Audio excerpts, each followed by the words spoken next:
Welcome back, Flyers Nitty Gritty fans, to Getting Gritty with It with your host, Yariv, Wolok, my partner in crime, Vasili, Gianarakos, for an impromptu episode. Chuck Fletcher has been fired. Vasili, how you doing? How you feeling?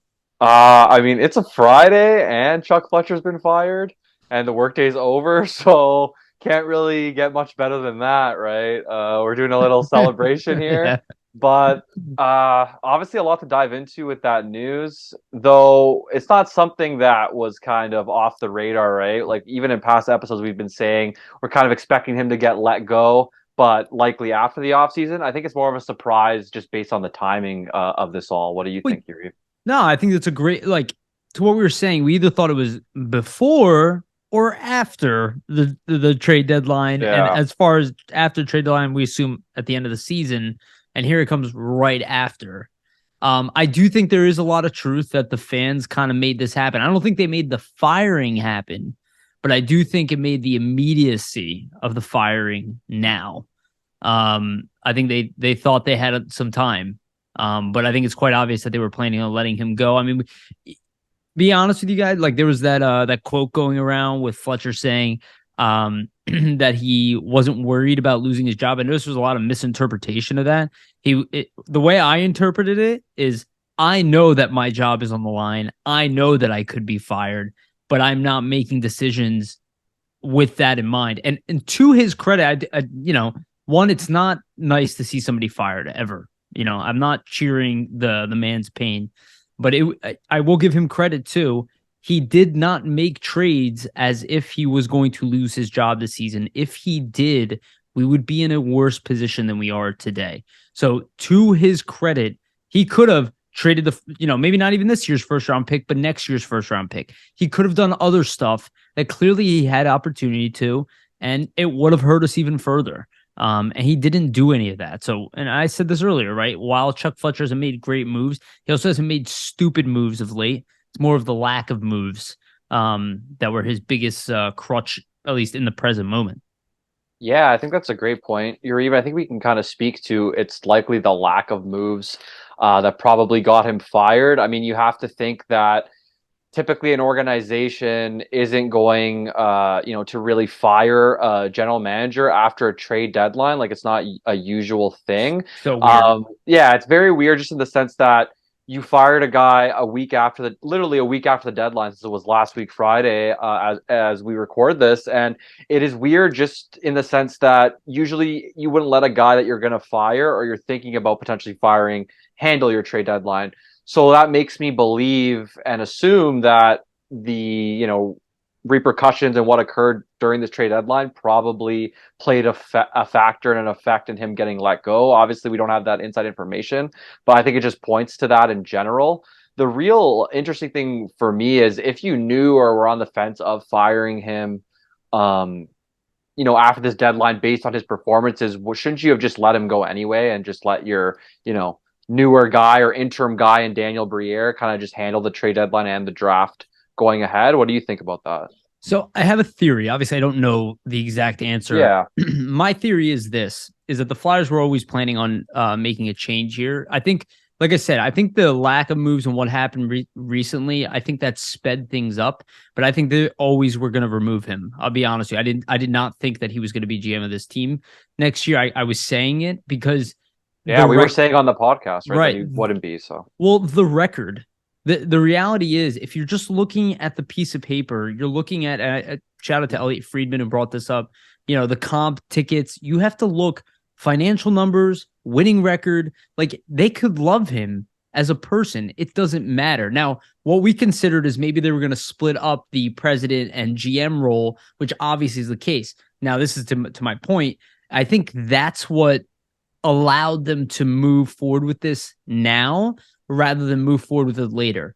On one hand, Danny Briere to do negotiations for trades, to evaluate players, to do all that, he is most likely ready. Is he ready to also be president of the Flyers? I don't know. But I think that's what allowed them to do this. Is like, okay, right now we have Fletcher doing both. He probably was doing a decent side on the president's side, not very good on the GM side. But they figure, hey, we have really nothing to lose at this point. We're still going to lose.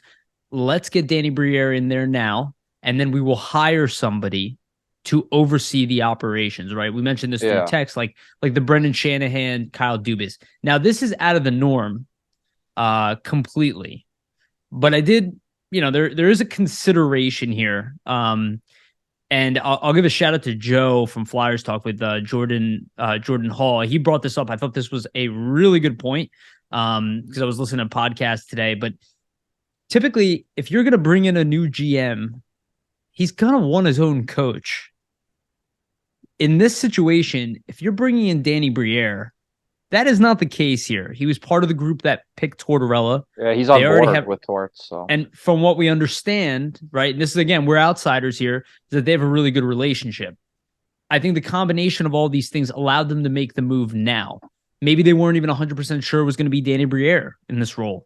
But this way, it allows them to take that risk, knowing that they can bring in somebody more senior, and that person more senior, they might end up getting rid of Danny Briere. They might end up getting rid of Tortorella. I don't think these things are going to happen, but I think they know that. And I think they recognize that the Comcast needs to take a step back away from this team a little bit and allow somebody with that acumen to run the team.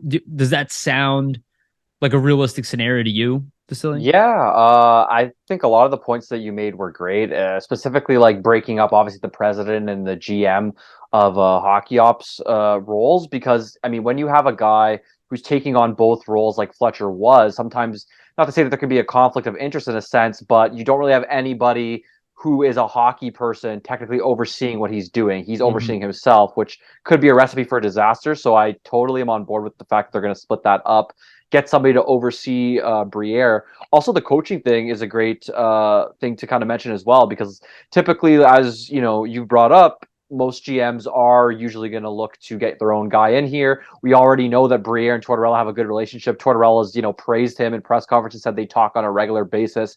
And, he thinks he's a very smart hockey guy. So I'm sure the relationship there is a good one, just from what we can tell. So obviously you don't have to have that being an extra hurdle to bring a new general manager in, whereas if you do hire somebody from the outside, hypothetically, which is still obviously a possibility, that adds another kind of layer to things. So I wonder, and I'm interested to kind of see if the Flyers do end up going with Briere as the de facto GM eventually. I think, they're going to wait and see, obviously, how he does within his draft and what the president thinks if they bring somebody in, before they name, temp or permanent GM, which I expect is going to happen. He's going to be involved, or they're going to be involved in that decision. So overall, I think it's a smart move, right, to kind of break it up. You see a lot of the most successful teams in the league have that structure, like the Leafs with the Shanahan and a Dubas. I'm just interested now to kind of see who takes that president role, and if it's going to be somebody who's already in the organization, or if they bring in a fresh perspective from outside.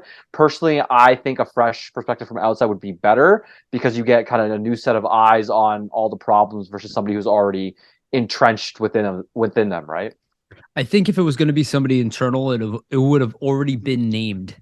Well, yeah, why wait, right? I think that's the option with a move like this, is you can have your cake and eat it too, theoretically. Maybe it'll backfire, but you get both ends, right? You get the new face that'll probably come in, a new face, whatever, just somebody who's currently not here. And then you also have that GM who, one, doesn't need to learn any of the players. He knows all of them. He knows the entire staff. He knows the coaching staff. Yeah. He knows the players from top to bottom.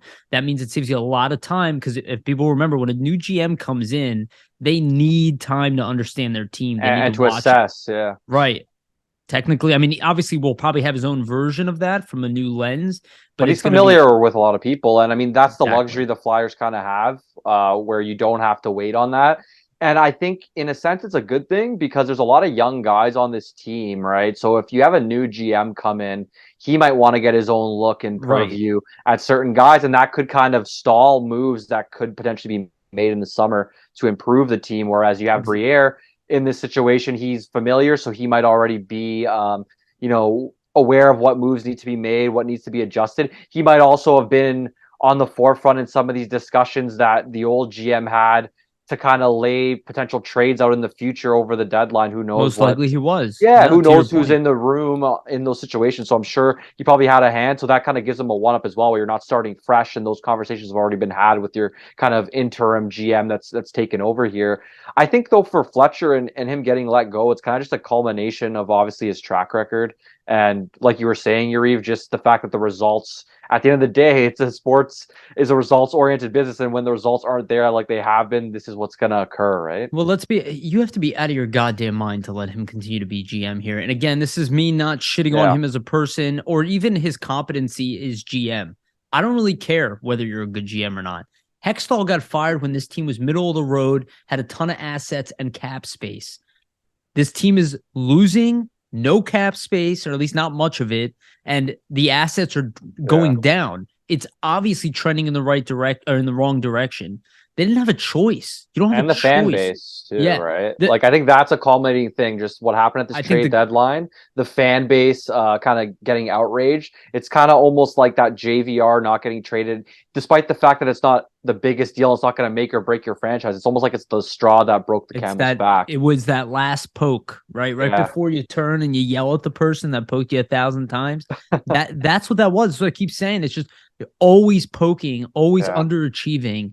Are always coming in. And again, it sucks because even the things that he did well aren't being recognized. And that sucks because he's not a disaster of a human being. Not that matters for him keeping his job, but I feel like that's the reputation he's walking away with. I think retrospectively, people will look back. They'll look back at the Tippett trade. They'll look back at some of the draft picks. You said this earlier. And you know what I mean? Like, this is where they're really going to make their history here. And I think history will look fondly or at least fonder on fonder. I don't think there's a word, but they'll look better on Fletcher looking back, that it wasn't a complete, utter trash fire. It seemed a little bit like that, but he did have a lot of bad luck here with the injuries. Like endless injury after injury. I was even thinking about like Chris Pronger. That's really where all of this started. That hit to the head of Chris Pronger, and we have been dealing with nothing but serious injuries since then. And it's really set our franchise back quite a bit. So let's talk about this before we get into Briere, which I do want to talk about him. Options for a president. Now, these names have been thrown around by Elliot, so we don't know if they mean much. He didn't talk about it as anything definitive, but interesting nonetheless. 3 of the names that were brought up: Chris Pronger, Eric Lindros, and oh my God, the other name is escaping me right now. I heard Scott Dean Millenby. Lombardi or no? No, it wasn't Dean Lombardi. It was an outsider. Oh my God, the name's escaping me. Anyway, but Dean Lombardi's name obviously has come up as well, but I don't think it's going to be Dean Lombardi. However, I do want to focus on, I don't see Eric Lindros running, be president here of the Flyers. I think it sounds amazing, but I don't either. Yeah, I do. So here's my thing, and maybe this will probably branch over to Briere too. Okay, so like having a guy like Chris Pronger, a no-nonsense, unintimidatable person, like, let's be honest, this man will dominate every goddamn room he enters in. That's the guy who should be dealing with corporate. Like, that's a guy that if we have somebody like this 6'6" mammoth guy who is smart as hell, knows hockey. This side as well. He learned with Florida and some executive roles recently. So has never been intimidated, at least in the modern day. Like, this is a guy that you could put above Danny Briere. And I think about that in combination with Briere. And here's the thing I think people, outside of the fact that Briere has been invested in, that he's been in the background for years, that he is well known around the NHL, and he is one of the up-and-coming guys. He is... This is what made him a great playoff performer. One of the most competitive hockey players I've ever seen. And when I hear Chuck Fletcher saying, "Oh, I made 17 phone calls today," I'm like, well, I bet Danny Briere does 50. You know what I mean? Like, I bet Danny Briere doesn't even mention that. He is just frustrated he didn't make a trade. He's so competitive. You know what I mean? Right. Exactly. And I think the combination of Pronger, who's maybe the most competitive Flyer I've ever seen, Danny Briere, who's historically competitive, you put that there. This is kind of what we were talking about top down. You know, Fletcher, for his plus side, he was kind of a lame duck in a lot of ways. There was no fire behind the man. And all of a sudden now you'd be injecting 2 guys who that is what they bring. And I love that idea. So I'm very open to the Danny Briere thing. And, you know, I'll let you comment on the president thing, but, you know, feel free to comment on what I said. Yeah, so for the president options, I mean, obviously Pronger is very interesting. Lindros very interesting. I mean, there's rumors of Lombardi out there as well. Personally, I would kind of be against Lombardi just because he's already in the organization. Like I said before, I think they really need a set of fresh eyes, just to kind of come in and assess and kind of like overlook everything that's been going on here and what's kind of been contributing to the issues over the years. So I think that's their in their best interest. Obviously, Lombardi though really great executives won the cup. Nothing against him there, but it's just I just think the Flyers need to go a different direction. Uh, as you said with Lindros, I'd be very surprised. I just don't think he's that connected anymore to the game where he'd want to Right. step into a position like that. It seems like he's kind of stepped back, is more enjoying kind of like a retirement situation and being with his kids. I'm Right. not too sure if that's something he's going to kind of be interested in, though. I'm kind of wondering if they do offer that to him or make him a formal offer. I don't know if we'll ever know, but that's definitely something that would be Would be cool to very kind of, cool. yeah, would be cool to see or hear about. Here's the dream scenario. Eric Lindros takes over as president. Danny Briere is GM. Flyers get Connor Bedard. It's the second coming of Lindros.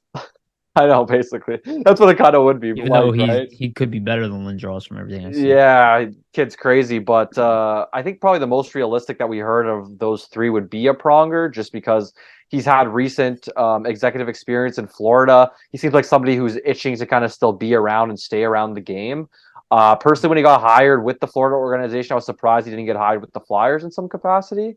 So maybe that speaks to kind of like the dysfunction within the organization. Maybe he didn't want to be a part of it. So I'm wondering, if he'll be willing to come back and step in, or if they offer him anything. I think it would be one thing that we kind of need to recognize too is obviously Briere and Pronger are teammates on that Cup run That team. forgot to bring that up. Yeah, Yes, they're so also teammates. you just have to imagine, how much they're going to want to fight for each other and obviously hold each other accountable in those positions too, but work together and how they'll be on the same page due to, being teammates in the past and going on runs like that. I'm sure that would be a good thing in their working relationship in these two positions potentially.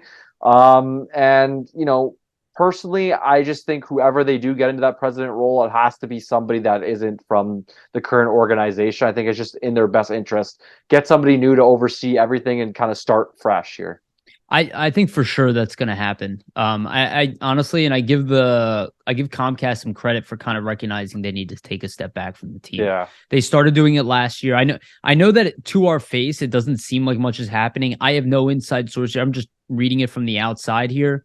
Like the fact that you recognize you need to split this roll up tells you that, hey, this isn't working. Like what we're doing as Comcast is not working. Us overseeing the hockey ops and the president, it's not working out. You Yeah. can't have a man who doesn't know much about hockey or even an average amount of hockey being the guy who's the top down of the hockey program. Even if Yeah. he is business focused, he's not going to get it. And maybe that I forget the guy's name, Mike, whatever. Dan Who came Helferty, I think. Dan Helferty. That's Yeah. it. Thank you. I know that he came in here and he's a hockey fan, so maybe that's why a lot of this stuff kicking into gear. We don't really know from the outside, but I will say it's pretty exciting right now.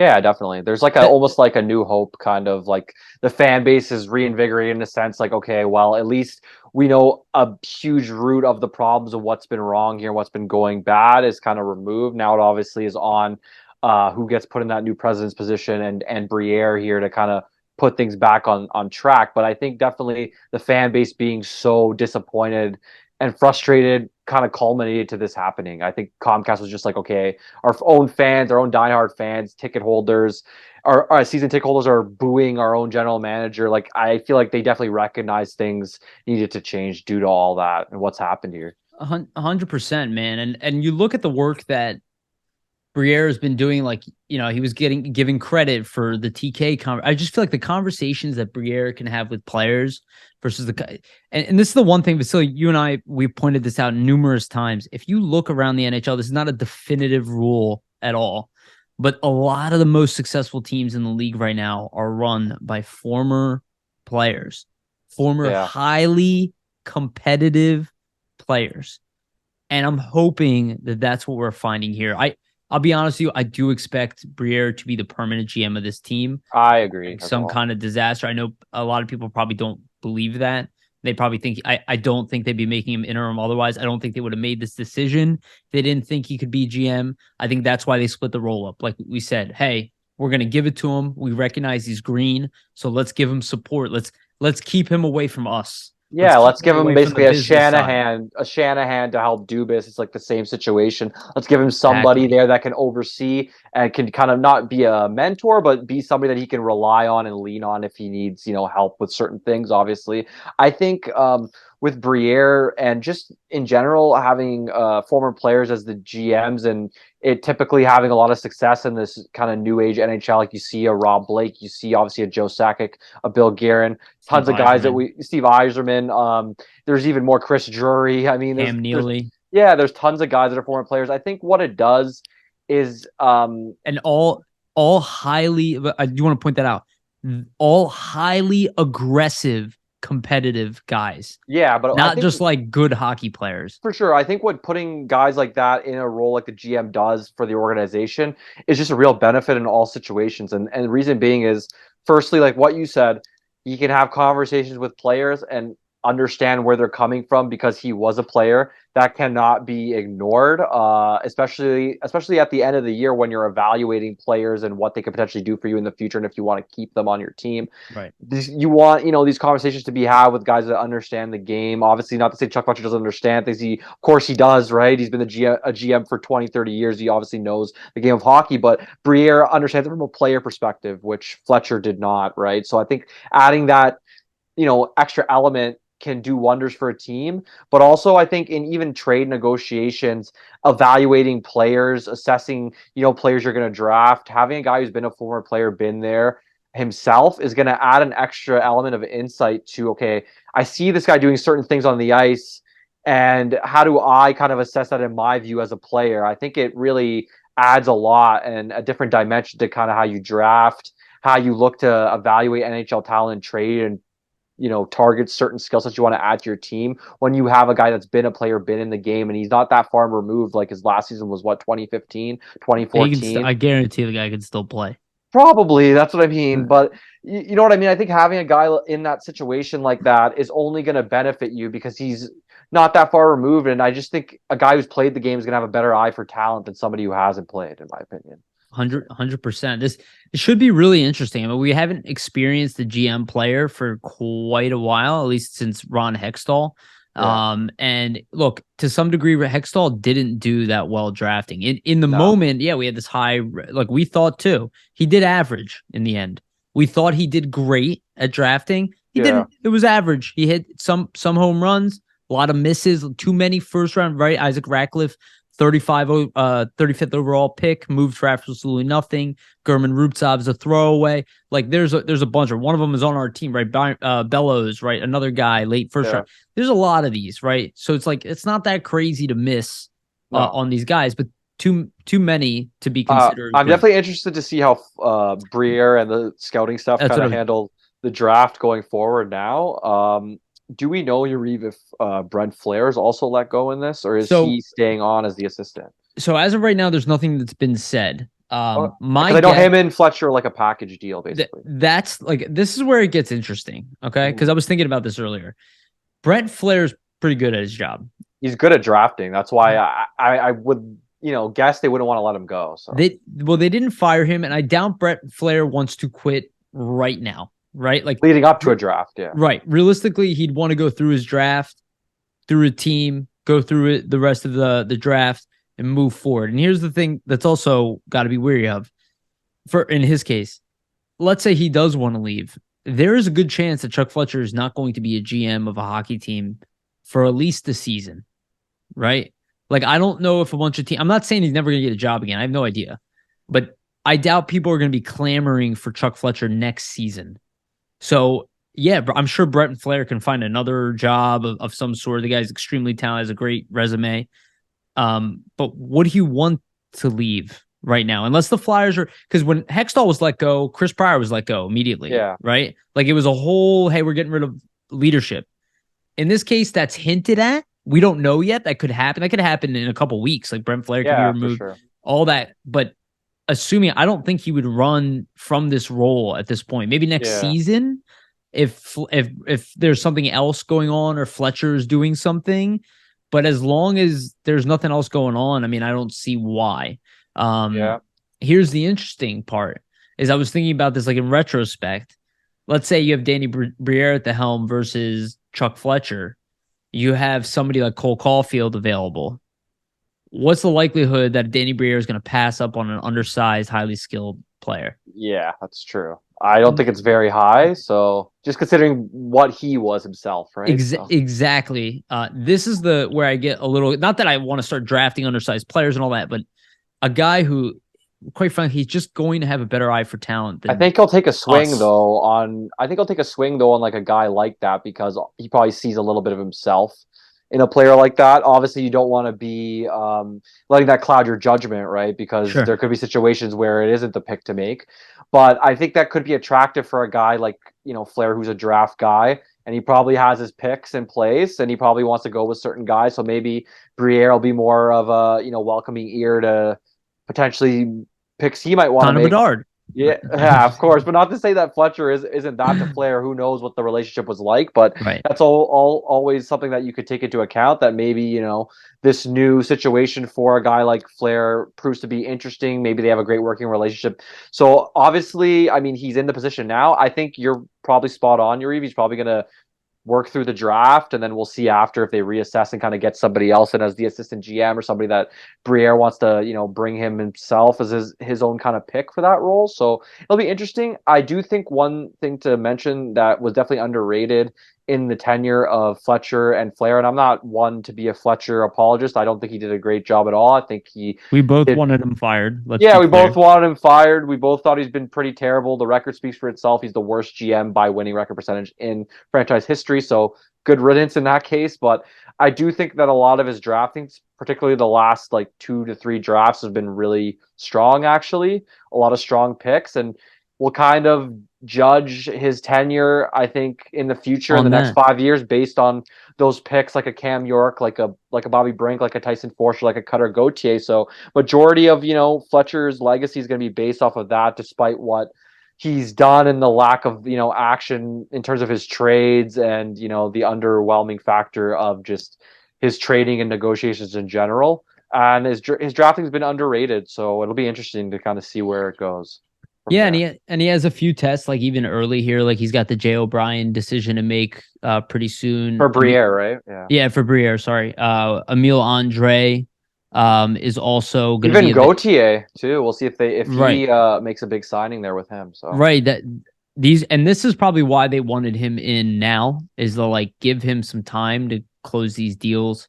Make some decisions, make some moves, get kind of familiar, right? Yeah, and I mean, this is the nice part of Briere, whether you guys like it or not. He's been here. This is what we've said. Like, he knows all of these guys. He knows all of the players that have been drafted. He was part of a lot of the deals that have been made, but obviously taking a back seat to a lot of it.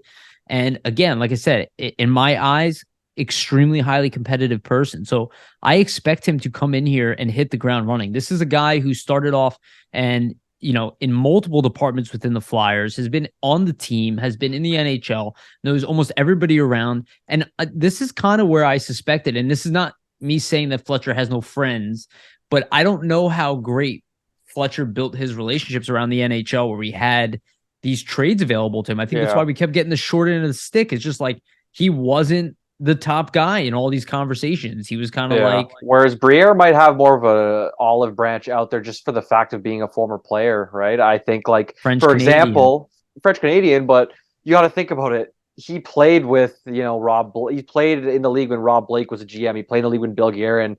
He played in the league with Yzerman. He actually knows these guys physically. Played against them, so I'm sure that helps in negotiations when you're making a deal. When it's somebody that you went into a board battle with or a corner with, in terms of like what you're kind of trying to structure and how easy it is to structure a negotiation or a deal with somebody that you actually are actively familiar with, versus some of these players might have not been actively familiar, or GMs, let's say, might have been actively familiar with Fletcher, really. So yeah. And it's going to be interesting because teams have to deal with us differently now. The league has to think of us differently. And honestly, I can't wait. I'm tired of being Chuck Fletcher's broken toy. You know what I mean?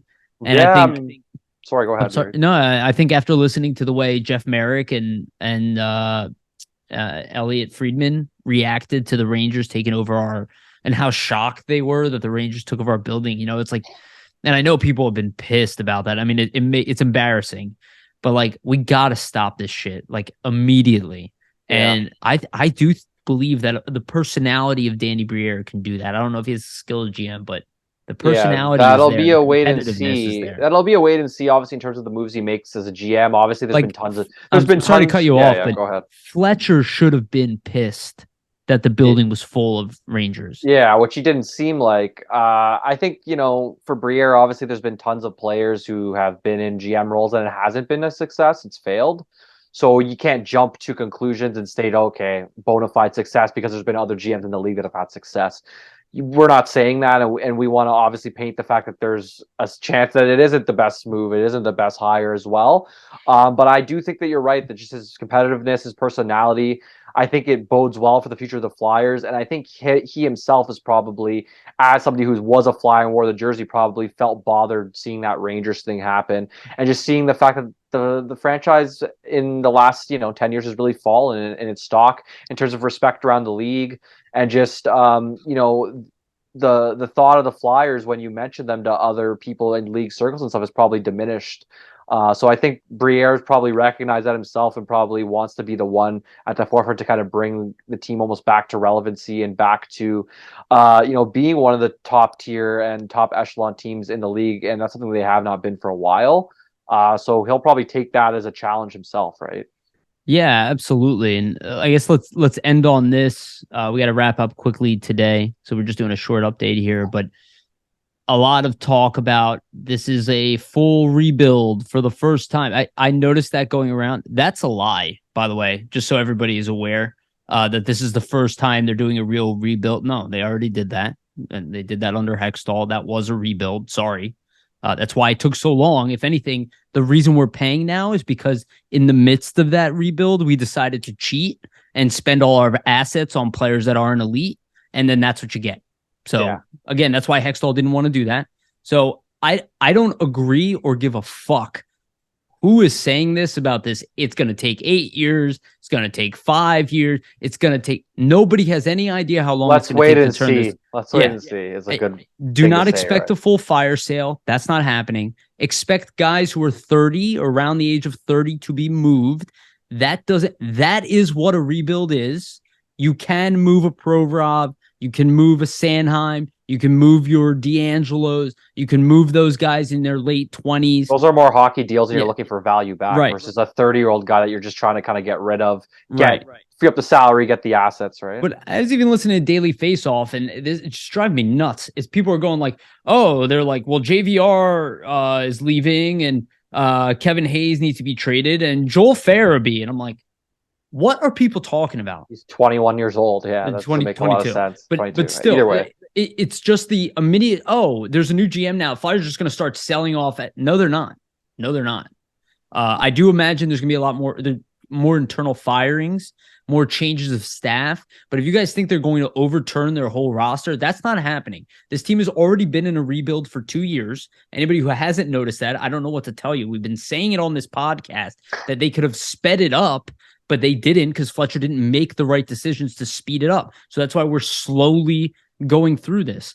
Nobody knows what's going to happen at this point. Everything depends on the draft, the next draft, who's available in free agency, and what contracts we can move. Yeah, all a wait and see. Yeah, and there could be trades that open up this summer that you never expected, that you never even thought were possible. That's always a possibility. Injuries too. And the injuries. And I get that's the huge question, but let's say optimistically, Couturier's back, Atkinson's back. You get a great player in the draft. You manage to move Hayes or move some money out. You bring in a couple players. Things look a lot better, right? So you're already not in the same position you were the previous year. You're already trending in the right direction. And you guys heard it here. If you listen to the last episode with Steve Cornianos, again, he's a Rangers fan. He follows every team in the league. He's not a Flyers fan. He said it himself, which is funny because we didn't tell him to say that. He's like, yeah, the Flyers are one of the more improved teams. He's like, it's a marginal improvement, but they improved. And that is the reputation of what happened this year, is that they are heading in the right direction. Everybody thought this until the recent losing streak. Guess what? We need the recent losing streak. That's good. Yeah. We need a I top think pick.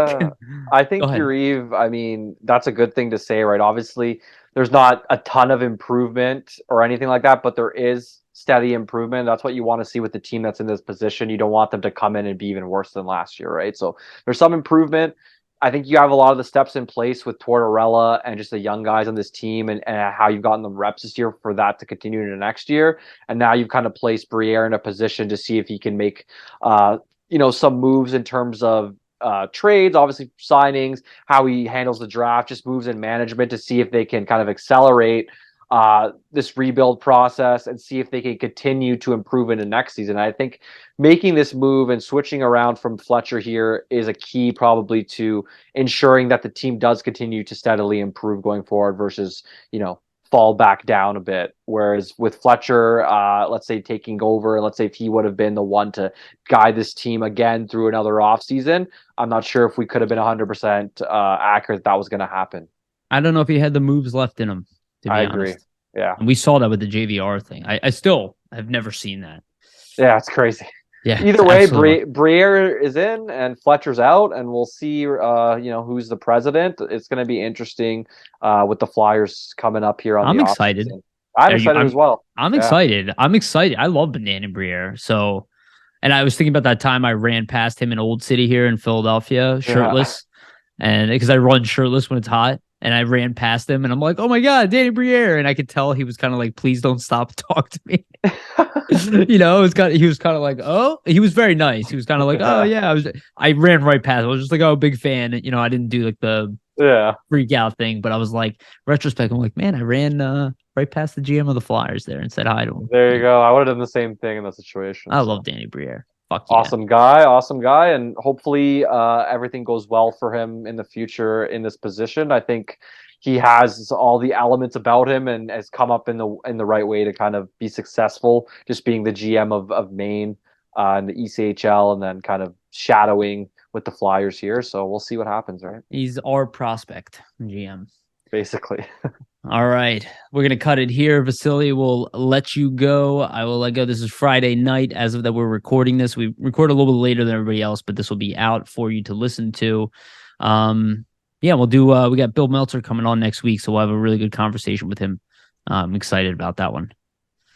All right. Vasili, thank you, my friend. Anything else you want to say before we cut? No, probably just an article at some point this weekend, kind of going over this more, next Awesome. step, stuff like that. Awesome. Love it. All right. Thank you again, everybody, for listening. We love you. Please like, subscribe, share, comment, do the whole thing. We love you guys. You're fucking awesome. And thank you for keep the comments and all that stuff. And even if it's angry, keep it coming. We feel it. A lot of times we're like kind of in the middle. We agree with some of your anger. Maybe we're a little more tempered, but everybody makes good points. All right. Thank you again. We love you. And remember, always stay gritty.